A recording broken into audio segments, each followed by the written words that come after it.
আপনি যদি একজন মালয়েশিয়ান প্রবাসী হয়ে থাকেন তাহলে অবশ্যই আজকের ভিডিওটি আপনার জন্য, বিশেষ করে যে সকল মালয়েশিয়ান প্রবাসী ভাইরা এমআরপি কিংবা ই পাসপোর্ট রিনিউ করতে দিয়েছেন। বর্তমানে আপনারা যখন অনলাইনে গিয়ে চেক করে থাকেন তখন আপনারা কতগুলো স্ট্যাটাস দেখতে পান। বিশেষ করে অনেক সময় আপনারা দেখতে পান passport is ready, pending for issuance,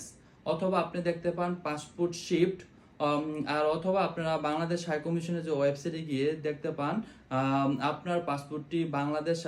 Bangladesh থেকে মালয়েশিয়া হাই কমিশনে এসে পৌঁছে নেয়। আমি সেই সকল প্রবাসী ভাইদেরকে বলবো যাদের স্ট্যাটাসগুলো এরকম দেখায় কিন্তু 15 থেকে 20 দিনের ভিতরে কোনো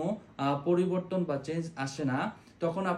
তখন আপনাদেরকে বলবো আপনারা সরাসরি বাংলাদেশ হাই কমিশনের পাসপোর্ট ডিপার্টমেন্টে গিয়ে যোগাযোগ করুন এবং আপনি আপনার পাসপোর্টটি সংগ্রহ করতে পারবেন। কেননা বর্তমানে শত শত প্রবাসী ভাইদের পাসপোর্ট বাংলাদেশ থেকে মালয়েশিয়াতে আসে ঠিকই, কিন্তু অনলাইন না করার ফলে অনেক